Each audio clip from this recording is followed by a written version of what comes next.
Hi, welcome back to Joe Blogs. This video is the next in a series looking at the financial implications of Russia's invasion of Ukraine on the global economy.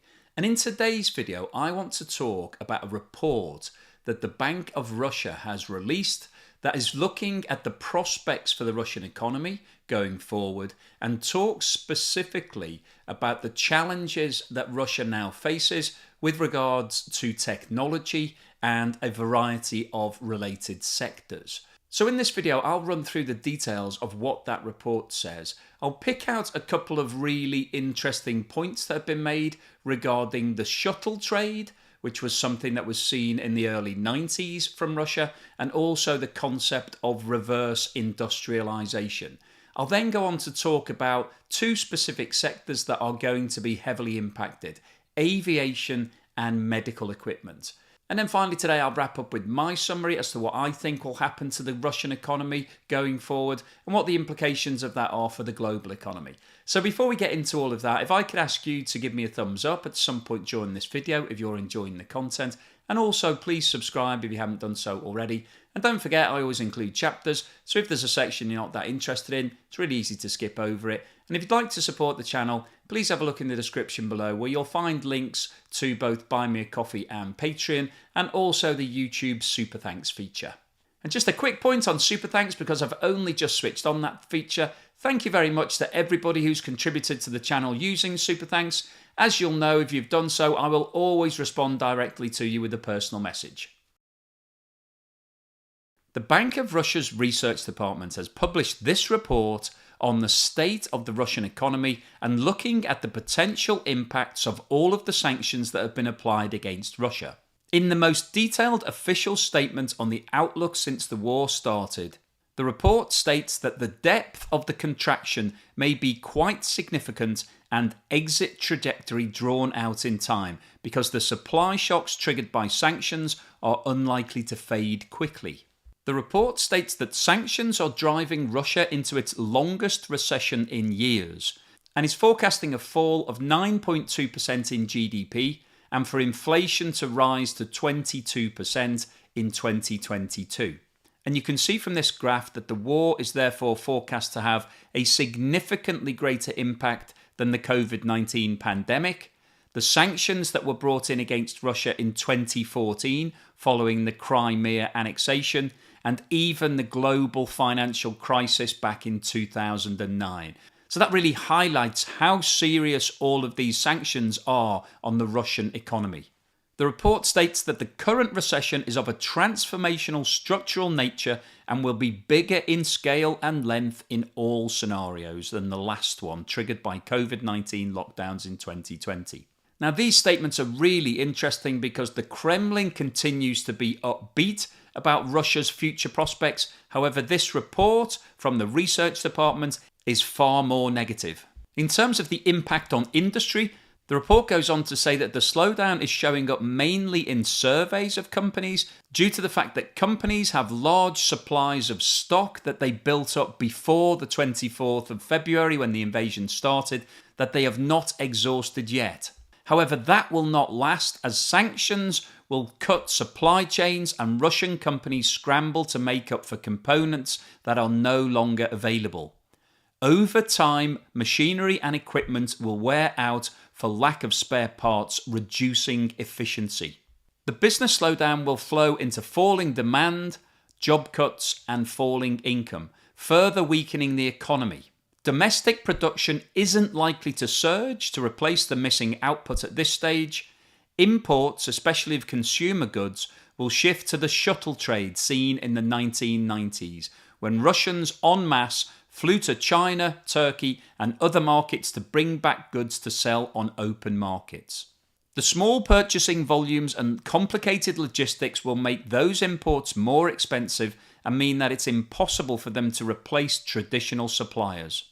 Inflation will inevitably accelerate temporarily, and the worst of the contraction in output, incomes, and jobs is likely to happen roughly by the end of 2022.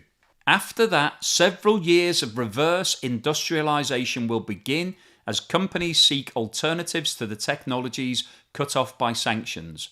the technological and economic efficiency of the equipment produced will be less than current ones. Ecological standards will also fall as emissions and waste grow. Ultimately, the adaptation process ends with equilibrium and development at a new, less technologically advanced base. So this report is painting a very negative outlook for the Russian economy over the next few years, and particularly focusing in on technology and the impact that the lack of imports is going to have directly on the growth of the Russian economy. So let's go on to talk about some of the points that have been raised in a bit more detail.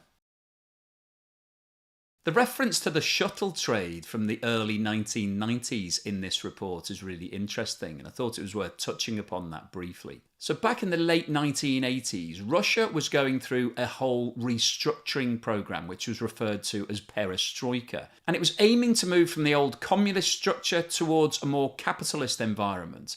And during that period, you were still unable to buy a lot of Western goods in Russia. Now, at that time, the restrictions on travel were relaxed, and a lot of Russian citizens travelled to other countries around Europe, bought a lot of goods, and then brought those goods back into the country. And those goods would then be sold on to other Russians. So this concept was coined the shuttle trade, and was essentially an unofficial way of importing a lot of goods that you just couldn't buy in Russia at that time. Now, clearly that black market way of bringing goods into the country was really just a reflection of the restrictions at that time and the lack of available technology in Russia at that point. Now, clearly Russia has developed a lot over the last 30 years, but it is amazing that this official research report is predicting that the economy may return to this concept of shuttle trade, whereby private individuals will need to go to countries around the world, buy goods that are not available in Russia, and bring them back, smuggle them back into the country, and then sell them on the black market. It's astonishing in this day and age to think that that is actually one of the ways that technology will be brought back into Russia going forward.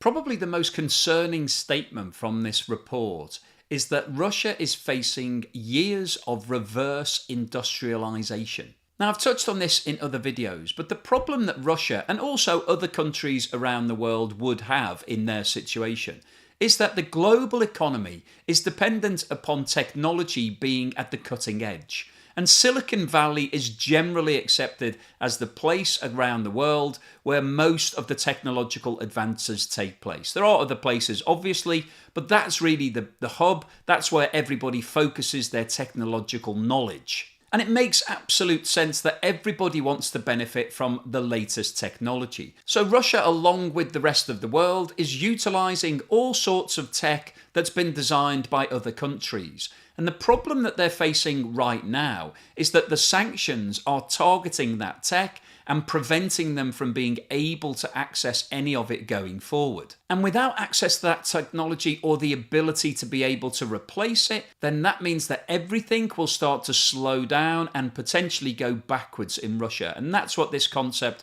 of reverse industrialization is referring to. It means that whilst the rest of the world is carrying on with its development and moving forward, Russia potentially could start going in the opposite direction. Russia is highly reliant on imports of high-tech goods and imports around $19 billion worth annually. 45% of those imports come directly from the EU, 21% from the US, only 11% from China, and 2% from the UK. The largest import categories are aerospace goods, which account for around $6 billion worth of imports, and IT and communication goods, which accounts for about $4 billion. This table shows a breakdown of the different categories of goods that were imported, and you can see there are a variety of different sectors that are impacted here, including aerospace, electronics, IT, manufacturing, life sciences, biotech, and nuclear technology. These two pie charts show that breakdown in a different format,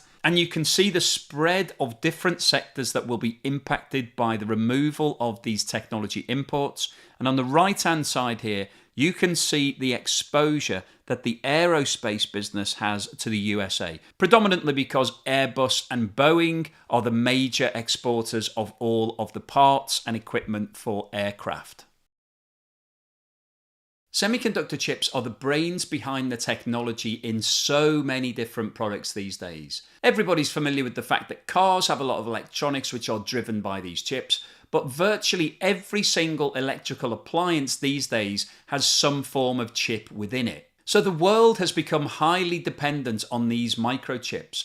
And this dependence was exposed recently when we had a shortage of chips during the pandemic period, and we saw the production lines of vehicle manufacturers and other businesses grind to a halt because they simply couldn't get hold of the chips that they needed. Now, the chip sector is dominated by a number of large businesses, and the more sophisticated a chip is, the higher the level of technology and the higher the likelihood that that chip is owned by a company in the US or it's licensed out to other chip manufacturers. And the sanctions that have been introduced by Russia are designed to ensure that they cannot access that higher level technology. Russia relies on chip imports for a lot of its industry and has been attempting to develop its own semiconductor businesses, but with limited success.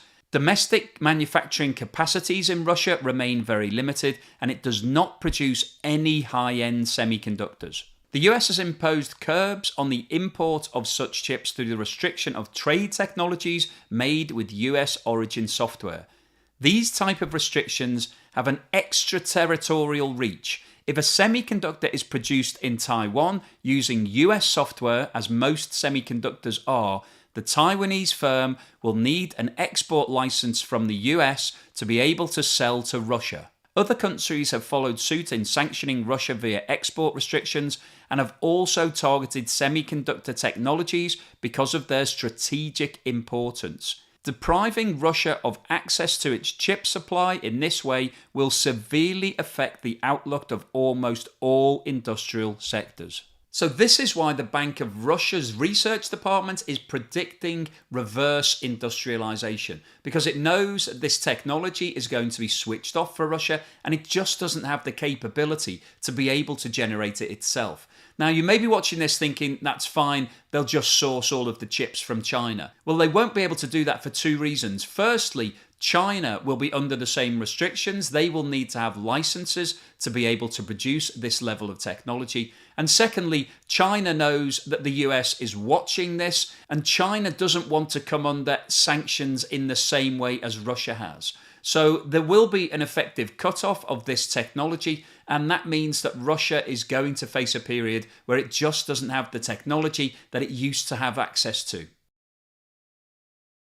One of the sectors that will be most heavily impacted by the sanctions is aviation. And that's predominantly because the two big giants in the world of aviation, Boeing and Airbus, are both American companies. And that means that Russia will no longer be able to access any parts or machinery for its existing fleet of aircraft. Finding alternatives to Western aviation technology will be an impossible task in the near and medium term. Airbus and Boeing enjoy a duopoly for larger airplanes, and key components like their engines are produced by Western companies. The market for regional airliners is more contested, and Russia and China are trying to enter this market segment. But Chinese and Russian-built regional jet airliners are heavily reliant on Western components. For the Russian-built Sukhoi Superjet 100, Western parts are estimated to account for more than half of the unit costs. While there are plans to replace them and double the Russian share of value added to 30%, this will be too little, too late to save Sukhoi Superjet 100. Interestingly, China has also refused to provide parts. Older Soviet and Russian aircraft could fly for longer, but it's hard to see how the Russian aviation industry could sustain its international and domestic business. The combination of an embargo of aviation technology and the exclusion from lucrative markets will clip the wings of Russian aviation. A final point I wanted to touch on is medical supplies. The EU is the main provider of medical goods to Russia. This chart shows the import breakdown of biotechnology and life sciences goods for Russia. And as you can see, the EU accounts for around 60% of all imports. However, for pharmaceuticals in particular, it accounts for around 90%, which is in line with current global patterns of specialization. Now, sanctions have not directly targeted medical goods for humanitarian reasons, but financial sanctions and the collapse of Russian purchasing power will make it difficult to import medical goods. Even locally produced pharmaceuticals rely on foreign imports and technologies that have become difficult to obtain. And there have been reports that stocks of some pharmaceuticals such as insulin are running short in Russia. Now, all countries in the world are obliged by the Geneva Convention to ensure access to medical treatment is not inhibited. Medical goods are therefore not included in the sanctions, but NATO-aligned countries must also consider steps to ensure that untargeted measures like financial sanctions do not impede Russia's access to medical goods. So I think that's a really interesting point, that the Geneva Convention means that all of the countries of the West need to keep supplying medical equipment and pharmaceuticals to Russia. However, the practicalities of being able to do that under the current sanctions are making it difficult, and there is a real risk that Russia could run out of certain medicines and pharmaceuticals. So what's the summary and conclusion today? Well, I wanted to post this video because we've seen a report generated directly by the Bank of Russia, which stipulates that the sanctions are definitely going to have a massive impact on the Russian economy. A lot of businesses in Russia built up significant amounts of stock prior to the invasion, which is an interesting development, and I don't know whether or not they were instructed to do that by Moscow or whether they just had a feeling that something was going to happen. But there was certainly some planning done by a lot of companies, which has been beneficial to them in the short term. However, as the Bank of Russia Research Department have stated, those supplies will run out at some point, most likely Q2 or Q3 2022. And at that point, we will then start seeing the impact of these sanctions. And that's likely to lead to falling productivity, falling numbers of jobs, falling income, and falling GDP in Russia. So that sounds like a normal recession. However, the sting in the tail here is the lack of technology. And the fact that the Bank of Russia have stated that Russia could potentially now enter reverse industrialization is one of the biggest negatives that I've heard coming out of the war. Nobody wants to go backwards in terms of technology. We all want to keep moving forward. We all want the latest developments, and we want things done quicker and faster and in a more efficient way. And you want to buy things that move with the times. You don't want to be going backwards in terms of technology. That is a really regressive step for any society to take. And I think it's quite grim. And the fact that we're talking about the return of the shuttle trade, people having to travel overseas to countries to buy equipment and goods to take back and then sell on the black market, is really quite depressing, I think, particularly if you're Russian or you've been to Russia, because it just means that that economy is going to be frozen in time. It's almost like a return to what we had in the 70s and 80s in communism, where the Western world was developing lots of modern and exciting equipment, and the Soviet Union just wasn't moving at that same pace. So I think this is a really interesting report, and it highlights the fact that the world is now completely interlinked, and we're all dependent on some genius somewhere coming up with some new way of doing something and then selling that idea to other companies to be able to use it in their goods and services. And what we're seeing here is Russia is being forced out of that global society. So they'll no longer be able to share in the benefit of what's being done, all of the latest developments. They'll have to develop their own technology. And when you've got only 144 million people, it's very difficult to be able to have all of the specialism and expertise in your country.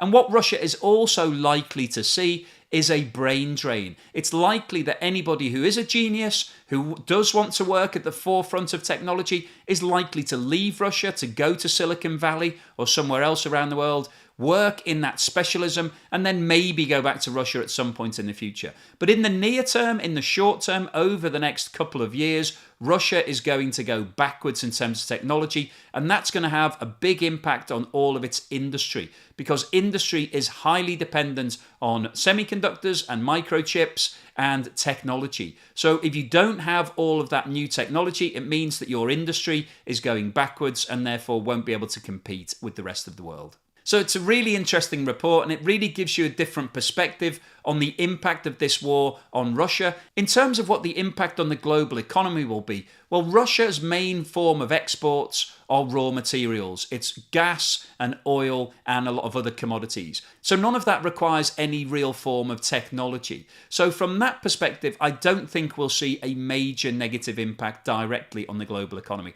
Obviously, the higher prices for all of those commodities that we've seen during the war is pushing up inflation, which is putting more pressure on all of the economies around the world, and it's very likely that we could see a global recession kick in as a direct result of that. But in terms of this report and Russia's reverse industrialization, that won't really have any direct impact. So hopefully you've enjoyed this video, you found it useful, informative and educational. If you did, then please give me a thumbs up and don't forget to subscribe if you haven't done so already. Hey guys, it's the Joe Blogs 2 part of the video again. It's only for the hardcore who watch all the way to the end, so thank you very much if you're one of those people. I was asked the question just recently, what's Joe Blogs 2? I've been watching all of these updates and I don't really understand what you're talking about. Well, Joe Blogs 2 is a new channel that I've set up that I want to offer the opportunity for people who are thinking about doing some videos, thinking about getting involved in YouTube, to be able to fast forward your journey and to earn some revenue directly from your first video. And the way that I'm going to do that is this new channel, I've called it Joe Blogs 2 just as a working title. We will change the name of it at some point in the near future.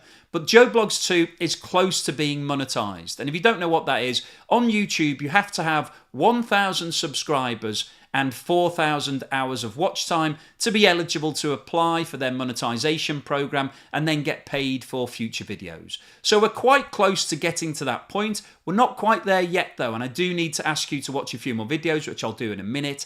But once we get to the monetization position, I'm going to open up the channel to all of you guys, and if you want to make some videos, you can send them to me. I will post them onto Joe Blogs 2, and I will share the revenue from your video directly with you. So the benefit for you is that it means you can earn money directly from one video, from just posting one video. And that's going to be an exciting opportunity. It will give you the chance to be able to see whether your ideas are successful, whether they're working, whether anybody wants to watch them or not. There's no guarantee that they'll make any money because people still have to watch the video in order to make some money, but it gives you that platform to give it a try. So I've been asking people to start thinking about what videos they want to make. It might be on finance, it might be a demonstration video or a review video, or it could be an amusing video or anything you can think of. But what I have asked everybody is to make them as professional as possible. So make sure you've got a good camera, make sure you've got a microphone so that the sound quality is good, make sure you've worked out exactly what you're going to do for your video before you start it. So have a start, a middle and an end, have a title in mind, and make it as fun or informative or educational as possible so that people want to watch more of your videos. That's the concept. So that's basically what Joe Blogs 2 is. In terms of what I'm asking right now, I need everybody to keep watching those videos. We're not quite there yet. We're around about 3,100 watch hours in, so we need to get to 4,000. So we're over 3/4 of the way there, but we need to keep watching those videos. So if you get a chance, please jump over to Joe Blogs 2, watch one or two of the videos or click on the playlist, let it run through in the background while you're doing something else. And once we hit that magical 4,000 hours, then we're ready to go on this experiment. So thanks for watching this part of the video, and thanks for watching this whole video all the way to the end.